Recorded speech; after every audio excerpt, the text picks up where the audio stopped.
Menstrual cycle, महिलाओं का जो एमसीज का होता है उसकी साइकिल कैसे प्रॉपरली काम कर रही है नहीं कर रही है, वो हम यहाँ से इंडिकेशन ले सकते हैं। और सबसे पहला जो रिपोर्ट आता है वो आता है बीटा हार्मोन। क्या आता है सर? Beta hormone. और बीटा हार्मोन क्या है? बीटा हार्मोन आप इसको बोलते हैं, साइंटिफिकली बोलते हैं इसको इस्ट्राडायोल। क्या बोलते हैं सर?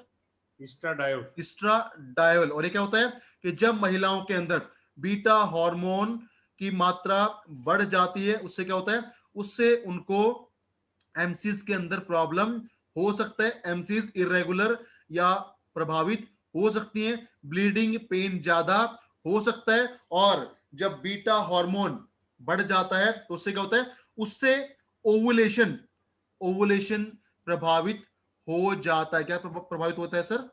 ओव्यूलेशन, यानी अंडा बनने की प्रक्रिया खराब हो जाती है, प्रभावित हो जाती है, अगर बीटा हार्मोन्स की ग्रोथ या मात्रा बढ़ जाए। लेकिन अगर बीटा हार्मोन की जो क्वांटिटी है, मात्रा है, वो कम आए तो उससे क्या होगा, उससे अंडा शायद बनेगा ही नहीं। और दोनों केस में क्या होगा, प्रेगनेंसी कंसीव करने में दिक्कत होगा और एमसीज भी प्रॉपर नहीं रहेगा, डिस्चार्जिंग ज्यादा हो सकता है, या एमसी जो होती हैं वो बहुत ज्यादा डिले भी हो सकती हैं, टाइमिंग उनका ऊपर नीचे हो सकता है। Hemant sir yes. क्लियर या कुछ दोबारा बताऊं? हाँ हाँ बिल्कुल सर, एक बार रिपीट कर देंगे तो ये मैटर बहुत। देखिए सर, बीटा हार्मोन क्या है? बीटा हार्मोन महिलाओं के हार्मोन से, इसको बोलते हैं ईस्ट्राडायोल। ये क्या करते हैं, ये महिलाओं के अंदर ओवुलेशन को ठीक करने में हेल्प करते हैं। अगर इसकी मात्रा सही बनती रहे तो अंडा अच्छे से बनता रहेगा। लेकिन अगर बीटा हार्मोन की मात्रा बढ़ जाए तो क्या होता है, ओवुलेशन प्रभावित हो जाता है, अंडा प्रॉपरली नहीं बनता। लेकिन अगर बीटा हार्मोन कम हो जाए तो अंडा शायद बिल्कुल ही ना बने।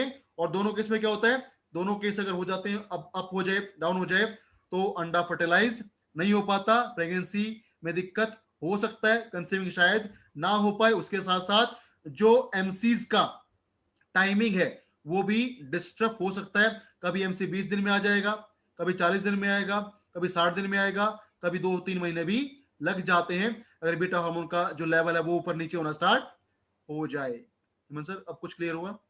हाँ बिल्कुल क्लियर हो गया।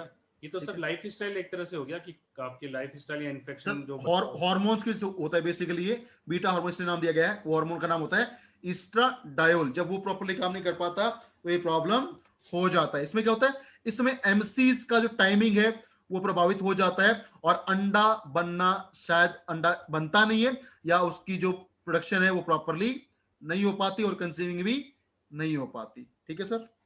ओके। नेक्स्ट जो रिपोर्ट हमारे पास है दैट इज रिफ्लेक्ट प्रोटीन। क्या है sir? Reflect protein. Reflect protein. और ये ना बेसिकली, ये आपके लिए बता रहा हूं, सबके ध्यान से सुनिए। रिफ्लेक्ट प्रोटीन आप किसी को बताएंगे नहीं, ये किसी को बताना नहीं है। क्यों? क्योंकि ये बहुत इंपॉर्टेंट होता है महिलाओं के लिए। अगर किसी महिला को गर्भवती होना है तो उसके अंदर रिफ्लेक्ट प्रोटीन की मात्रा ज्यादा होगी, तो मतलब वो गर्भवती हो सकती है। लेकिन अगर रिफ्लेक्ट प्रोटीन कम बनेगा तो उसको क्या होगा, कंसीव करने में प्रॉब्लम रहेगा। और जो महिलाएं गर्भवती हो जाती हैं उनके अंदर भी रिफ्लेक्ट प्रोटीन की मात्रा ऑटोमेटिकली बढ़ जाती है। क्या हो जाता है सर? बढ़ जाती है। रिफ्लेक्ट प्रोटीन किसी को बताना नहीं है, ये आपके लिए सिर्फ है। अगर किसी महिला के अंदर रिफ्लेक्ट प्रोटीन की मात्रा ज्यादा है, वो ज्यादा बनता है, तो उसको कंसीविंग करने में आसानी रहेगी। लेकिन जिस महिला को रिफ्लेक्ट प्रोटीन नहीं बनता है या कम बनता है तो उसको क्या होगा, कंसीविंग करने में दिक्कत रहेगी, गर्भधारण करने में उसको समस्याएं हो सकती हैं, जो आजकल बहुत ज्यादा होती भी हैं। ठीक है सर। ओके। नेक्स्ट हमारे पास आता है, ये बता सकते हैं आप, दैट इज फिब्रिनोजन। क्या है सर? फिब्रिलोजेन। फिब्रिनोजन, ये बहुत इंपॉर्टेंट है, इस पे बहुत आपको आप एक्सप्लेन कर सकते हैं ये क्या होता है। ये फिब्रिनोजन बनता है हमारे लिवर में। कहां बनता है सर? लीवर में। ये हमारे महिलाओं के लिवर के अंदर बनता है। और ये क्या करता है, ये ब्लड को क्लॉट करने में हेल्प करता है। क्या करता है सर ये? ब्लड को क्लोट करने में हेल्प क्लॉट करता है। मतलब उसको जमाने में हेल्प करता है। तो जिस महिला के अंदर फिब्रिनोजन की मात्रा ज्यादा होगी तो क्या होगा, खून ज्यादा क्लॉट हो जाएगा। इसमें इससे क्या होगा, एमसीज के दौरान ब्लीडिंग बहुत ही कम होगी। सर कुछ समझ पाए हेमंत सर? जी फिब्रिनोजन कम होगा तो क्लॉटिंग जल्दी हो जाएगा, और क्लॉटिंग जल्दी होगा तो ब्लड का फ्लो बहुत ही कम होगा। और अगर फिब्रिनोजन का लेवल कम हो जाए तो क्या होगा? क्लॉटिंग होने में डिले होगी और ब्लीडिंग बहुत ज्यादा हो जाएगी। तो फिब्रिनोजन क्या करता है? ये बेसिकली एमसीएच के दौरान ब्लीडिंग को कंट्रोल करने में हेल्प करता है, ताकि ब्लीडिंग ना ज्यादा हो और ना ही कम हो।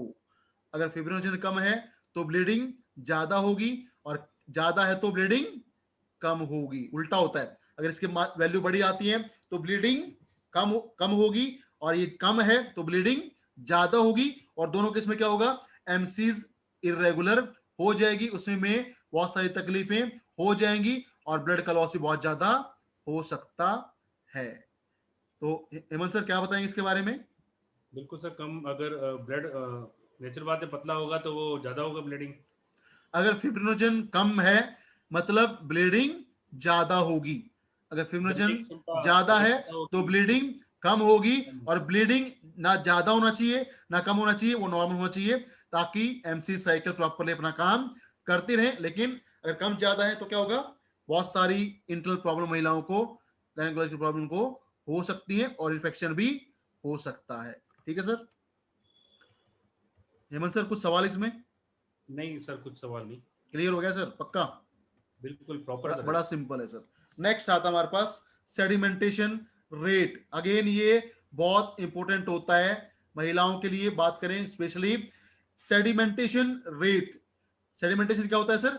सेडिमेंटेशन मतलब सेडिमेंट्स बन जाना, यानी जम जाना। क्या हो जाना सर? जम जाना। देख सिंपल आपको बताता हूं। अगर मैं आपको दूं सर एक टेस्ट ट्यूब, टेस्ट ट्यूब समझते हैं? HU। Test tube, test tube, test tube, वो ओके। केमिस्ट्री लैब वाली हाँ हाँ। शीशे की ट्यूब। अगर उस ट्यूब के अंदर मैं आपको पानी भर के दे दूं और आपको बोलूं कि इस पानी के अंदर डाल दीजिए बालू, क्या डाल दीजिए सर? बालू।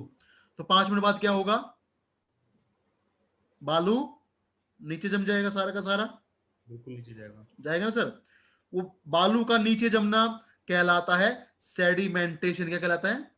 Okay, sedimentation rate. उसी प्रकार जो हमारा ब्लड होता है, महिलाओं का हो या पुरुष का हो, जो ब्लड होता है, उस ब्लड को जब टेस्ट ट्यूब के अंदर एक सॉल्यूशन होता है उसके अंदर डाला जाता है, और वो डालने के बाद वो कितना जल्दी उसका जो पार्ट है वो नीचे जम जाता है, that is called sedimentation rate. और जब भी किसी महिला को या पुरुष को सेडिमेंटेशन रेट जल्दी हो जाता है, ज्यादा हो जाता है, यानी वो ज्यादा जल्दी नीचे जम जाता है हमारा खून, तो वो इंडिकेट करता है कि उस महिला के अंदर, उस पुरुष के अंदर ब्लड इन्फेक्शन या चेस्ट में इन्फेक्शन हो चुका है। क्या हो चुका है सर?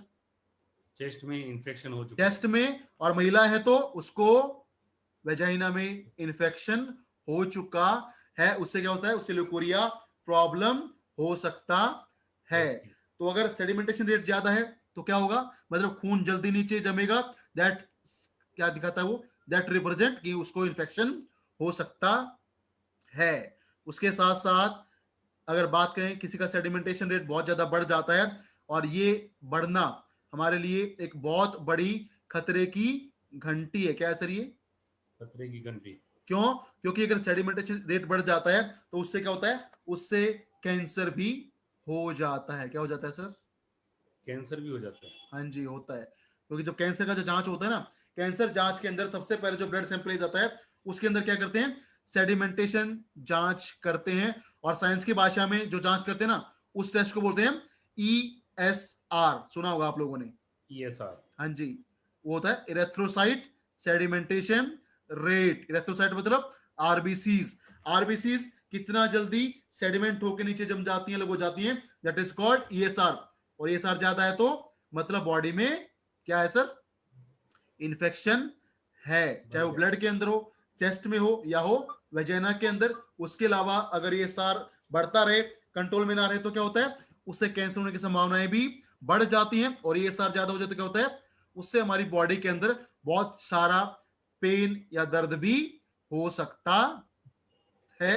हो सकता नहीं, होता बिल्कुल हो है। सकता है। जब ESR बढ़ता है तो दर्द बहुत ज्यादा बॉडी के अंदर होता है, हमें कारण नहीं पता होता, फिर भी बॉडी में दर्द होता रहता है, वो होता है बिकॉज ऑफ सेडिमेंटेशन रेट। तो ये आप यहां से देख के उसको बता सकते हैं कि आपको इसको क्या इस पे काम करना है या नहीं करना है। हेमंत सर, कोई सवाल इसमें? नहीं, बस सर एक एक करके आप अगर बता देंगे कि कैसे ट्रीटमेंट किया जाए कीवा के प्रोडक्ट के साथ। बिल्कुल सर, देखिए अगर मैं एमसीस के अंदर प्रॉब्लम है ना, चाहे बीटा हार्मोन्स हो, रिफ्लेक्ट प्रोटीन की बात ही नहीं करेंगे, वो हमारे काम का नहीं है, that is not our topic.